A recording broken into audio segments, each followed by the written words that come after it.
Миний артист нэр Номерант. Тэгээд шивээс хийгээд одоо яг 5 жил болж байна. Ийм артист хүн байна. Хүний ээж байна. Олон шивээстэй хүмүүсийг хараад маш гоё сэтгэл төрөд угаасаа нэг сэтэл өг юм байж хүн ер нь тэрэндээ сэтэлжиж илүү их татагдаад тэгээ шивээс чинь болохоор шийдсэн. Олон шивээстэй гоё ихч нарыг хараад хуваар ажиллахын давуу тал нь юунд ч баригдахгүй, өөрийнхөө дээр дарга цэрэггүй, цагт баригдахгүй, цалин үлээхгүй, бүх юмыг өөрийнхөөрөө хийн, бүх юмыг чин сэтгэлээсээ хийн. Үйлчлүүлэгч яг анх суралцж явах явцад бол зар цацаал энэ тэнд бүх найзуудаасаа шивээс хэлхийг гуйж байгаа л тэгэл зар цацаал гаднаас хүмүүсүүд аваад одоо бол үйлчлүүлэгчтэй олно гэж байхгүй, үйлчлүүлэгчэд намайг олно. Ажлынхаа үн цэнийг тогтооход ерөөсөө хэцүү биш ээ.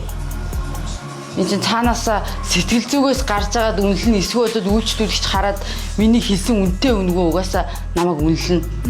Ямар нэгэн уран зургийг ямар нэгэн хүний бүтээлийг хүмүүсүүд дуудлага худалдаагаар авдагтай төстэй. Их хэмжээгээр мөнгө хөөцөлдөх юм бол арай өөр л дөө. Мөнгө хөөцөлтөд яваа шал өөр л дөө. Миний хийж байгаа ажил бол хороо тосгүй үн цэнтэй. Хүний биен дээр бурхнаас заяасан цөөхөн хідэн мэнгтэй төрдөг ш. Хүнд өв хөрөнгө, байр сав, иймэрхүү өв хөрөнгөөс гадна яг жинхнээсээ өв хөрөнгөө юм үр хүүхэд ээж автгаа хамт авсанд орохгүй. Энэ биетэйгээ л авсанд орно. Тийм болохоор энэ бол хамгийн үнцэнтэй зүйл. Хамгийн үнцэнтэй. Хуваар ажиллаж байгаа залуучуудад эхлэхэд л жоох хэцүүдэг. Өөртөө танилцаад ажлынхаа учрыг олтлоо хэцүү байж байгаад хуваар ажиллаж байгаа хүнд ер нь айхтар хэцүү юм байхгүй. Амар гоё нээлттэй энэ хамгийн гоё жаргалтай зүйл ш. Намайг анх шивээс хийж шивээстэй болж явахт бол яг одоо байгаа шиг тийм амар нааштай амар тийм хүн болгоо ингээ шивээсийг гоёор хүлээж авдаг тийм байгаагүй. Одоо бол маш гоё байгаа. Хүмүүс нийгэмшиж байгаа, гоё сайхныг ойлгож эхэлж байгаа. Өөр байхыг энгийн хүн өөр байж болно гэдгийг ойлгож байгаа. Хүн ингээ битүү шивээстэй ч гэсэн маш гоё сайн хүн байж болно. Шивээстэй бол ялтан биш гэдгийг бүгд ойлгоцоо одоо. Одоо маш гоё байгаа.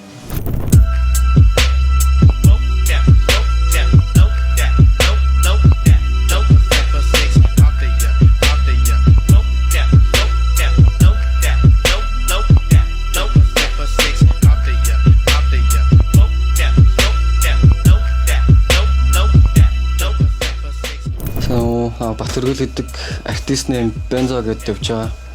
Тэгээ Монголд шивээс их гээд шивээс сурах гад гээд Номерант дээр ирсэн, найз дээр ирсэн студиэр байж байгаа. Хамтран ажилтны шивээсийг чадвар хөгжүүлэе гэж бодож байна. Одоо ингээд гадаадад ер нь монголчууд ингээд яг шивээсчнийг сонгохгүй яг шивээсээ сонгож ирдэг штэ. Би энэ шивээсийг хийлгэмээр байна гэд шивээсчнийг сонгоод ч тэнгуут л яг тийм үсгүй би яг тэр тату артист гэж байгаа штэ. Бид нар чинь ингээд өөрсдийнхөө флашыг, өөрсдийнхөө зургийг гаргаад, өөрсдийнхөө дизайнаар, өөрсдийнхөө урсгалтай, стайлтай тэрийг нь хүмүүс сонгож, энэ ямар гоё стайлтай хүн бэ? Энэ зургийг би хийлгэмээр байна гэд. Уусаа шивээс чинь хүн онцгой байх гэж хийлэгдэн штэ. Тэнгуут л ингээд хүн дээр байдаг ч юм уу ингээд өөр юм харж хийлгэж ирснээс яг дэлхийд ганц байгаа тэр хүний л чадах тэр стайлаар нь ингээд шивээс хийлгүүлэх чинь амар гоё. Би тэрийг амар олон стайлтай амар олон артистууд байгаа. Тэгээд би зүгээр өөрийнхөө стайлыг бас хайгаад явж байгаа. Тэгээд 3-4 стайл хольж гээд юм хийж үзэж байгаа. Тэгээд өөрийнхөө флашуудыг гаргаад зурнуудыг гаргаад хүмүүс төр яг цор ганц байх шивээс хий гэж бодож байна. Би 2-3 жилийн өмнө зөв шивсний машиныг авч ирсэн. Тэгээд сургууль сурж байхдаа тэгээд сургуулаа төгсчөөд тэгээд нэг жил завсарлаа. Тэгээд сая сүүлийн 1 жил бол шивээс хийгээд явж байна. Хийх гээд хичээгээд байгаа. Хамгийн анх машина авчаад найз дээрээ л нэг шивээс ичсэн да. Тийм black work tattoo style. Өмнө жил нэг квид явжгаад нэг Scotland Guide-тэй танилцаад тэгээд би нэг шивээс идэг үзүүлсэн чинь наадах ч ямаагүй би чамаар наадах гэж хийлгээгээд миний яг зурсан флашыг харчаад тэгээд тэр залуу дээр маргааш нэг хийжсэн. Тэгээ би ах тэр залуугаас ингээд 100 мянга өгчөө $30 өгчих гэдгсэн чинь ингээд юу яриад байгаа юм бэ бро нэг чинь ингээд гадаадд бол $400 хийжтэй гэдэг надад ингээд $100 өгчихсэн байхгүй. Тэгээд тэр шивээс л аюу гоё. Яг тэр миний хамгийн анхны хүн дээр өөрийнхөө зургаар хийсэн шивээс. Би тэр сүүлийн үед жоохон бодохдоо нэг гадаадд жоохон бахтаа очсон тунгуутлаа ингээд амар олон хүмүүс надаас өөр олон хүмүүсээс өөрийг хамгаалж болох шивт би нэг тийм хүчтэй хүн шиг харагдахын тулд ингээд битүү хар хувц үздэг ч юм уу ингээл амар өргөстэй хүм зүүдэг ч юм уу ингээд шивээс мэвстэй болдог ч юм уу персон хэлдэг ч юм уу аяг боддог байж байгаа тэгэл том болох ирэхэд тэгэл нэгээр нь цуглуулаад тийм жоохон өөрийгөө хамгаалт маягаар анх сонирхсан болов гэж бодсон. Би зөв Монголд ирээд нэг хүнтэй танилцаад, найзтайгаа танилцаад тэгсэн чинь маа найз энд нэг маш мундаг шивээс чинь байгаа. Чи очиод студийн шивээс хийгээч. Би хатар шивээс хийдэг гэсэн.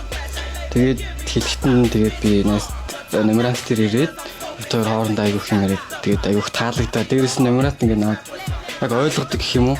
Яг энэ тэмийг ойлгоод за чи ийм шинэ урсгал ч юм уу юм Монголд ингээ дутагдаад байгаа юм бас оруулах гэдэг юм айгуух ойлгосон дээ. Айгуу дэмждэг. Shit. I'm getting high, motherfucker. Damn. Some young boys be killing me, acting like they booming pounds. I be looking for the fires, we when I come in your town. Gangsta Buddha scandalous, that bitch so freaky when she high. Oops, I ain't gon' lie, I've been smoking till the day I die. Riding in the Chevy and you know I'm smoking deep, man. Got the bombs, man. Эмэгтэй хүн шивээс ихэд эрэгтэй хүнээс сул тал миний хувьд баг байхгүй гэж бодож байгаа. Гэхдээ нэг хүмүүсүүд эрэгтэй шивээсчнэр хэлэх гээл ийм 2-3 эрэгтэй шивээсчнтэй хамт ингээд сууж байхад эмэгтэй байхаар нэг арай өөр тэрүүгээр нь хэлэх чинь нэг тиймэрхүү юм хальт молт байдаг байсан. Одоо шалуу. Одоо тийм юм огт өнөртөхгүй. Чад одоо хийж байгаа юмаа сайн хийж лээвэл хүүсний ялгаа огт хамаагүй. Бүх шивээсийг чин сэтгэлээсээ хийхийг хичээнэ. Тэгээд хамгийн анх надад нэг юм гэж мэдрэмж өгч ирсэн нэг хэлээ. Тэр нь бол нэг юм амар их зовлон нэмсэн хүнийхээ нэрийг ингээд мэдэхгүй байхдаа хэлгсэн нэг тийм ихчийн трэсний шивээсийг нь алтан загсаар дарж өгөөд тэр нь ихтэй хар өнгөтэй. Би хувьдаа алтан загас гэж нэрлэж байгаа. Хийж дуусангуудаа за ингээд таны бүх муухайг чинь хүсэл биелүүлдэг алтан загсаар дараад өглөө.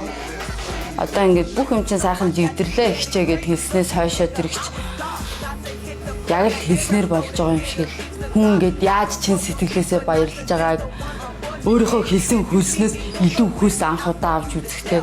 Тэгэл тэрнээс цаашаа ингээд хүн болгон чин сэтгэлээсээ юмаа хийж өгнө. Ер нь бол яг ингээд 100% чанартай яг зураг шиг хийхгүй би. Тийм канадцсан зураг шиг юм ер нь хийхгүй. Зүгээр л ингээл сэтгэлээсээ хийгээд өгнө, дуусгана. Тэр зүйлээс авсан тэр хүний сэтгэлд байгаа үн тэр амар гоё мэдрэмж аваад үлдчихэж байгаа ш. Тэр арьсан дээр яг жинхнээсээ нэг юм сэтгэл зүйтэй хамааралтай. Миний сэтгэл зүй тэр үйлчлүүлэгчийн сэтгэл зүй хоёр мөргөлдөөд нэг юм гараад тэрний үр дүн тэр хүний амьдрал хүртэл өөрчлөгдөөд ийм зүйлүүд ингэж маш их болж байгаа. Миний хувьд шивээс гэдэг бол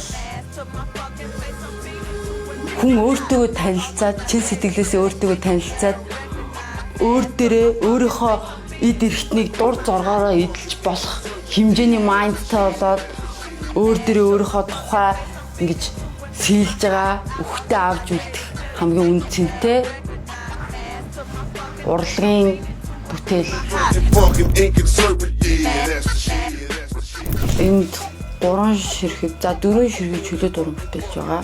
Нэг дүү маань суралцж байгаа одоохондоо сул байгаа. 2 ширхэг шивээс артист байгаа.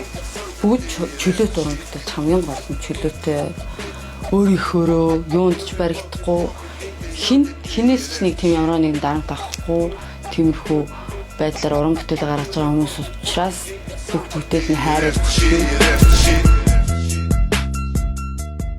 маялаад гараад яадгийн л гэж хэлсэн ш дураараа бүгдийн дураараа угаасаа юун дээр нь ч алдахгүй чи угаасаа мундаг байгаа. Угаасаа амар мэрэж байгаа чи одоо уйлж мөйлөө одоо наа чинь бол нулимс биш. Амар хэцүү байсан юм шиг байгаамаа 5 жилийн өмнө. Хүчтэй байгаараа гэж бол хэлэхгүй угаасаа л хүчтэй байсан. Юу ч байхгүй байхад л маш их юмтай юм шиг л ингэж хүн болгонд цацсан, хүн болгоныг хайрлсан, бүх юмд сэтгэлээ гаргасан нэг юм болохгүй юм байвал ёо мой гэдгүүл байсан болохоор тэгээ чи мундаг байгаа шүү гэж. Анх шивээс ичихсэн оргилж юу ч хэлэх вэ гэвэл хичээгээрээ л гэж хэлээ да.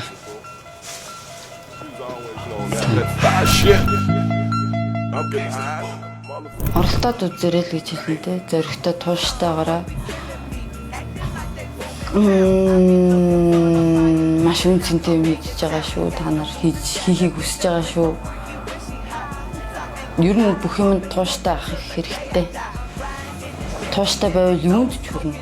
Тэгээд бас хүүхдүүд шивээсийг сонирхож ивэл зүгээр шивээс ч юм биш шивээс хийдэг тату артист болоорой гэж хүсэж байна.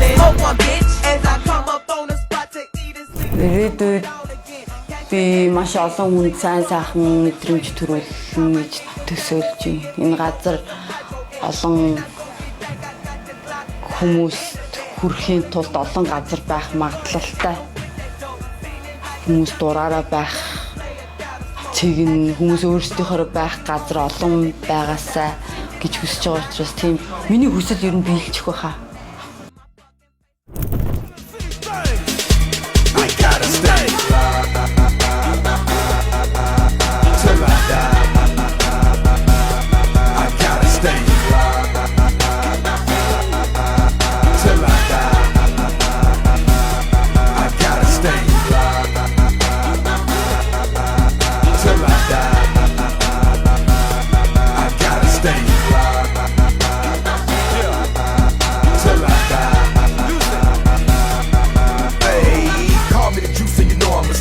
Riding in the car with some bumper in the trunk. Then I laugh and you know it's break it down the good. Get up here tight, girl, say I'm the man. Ice on the wrist with the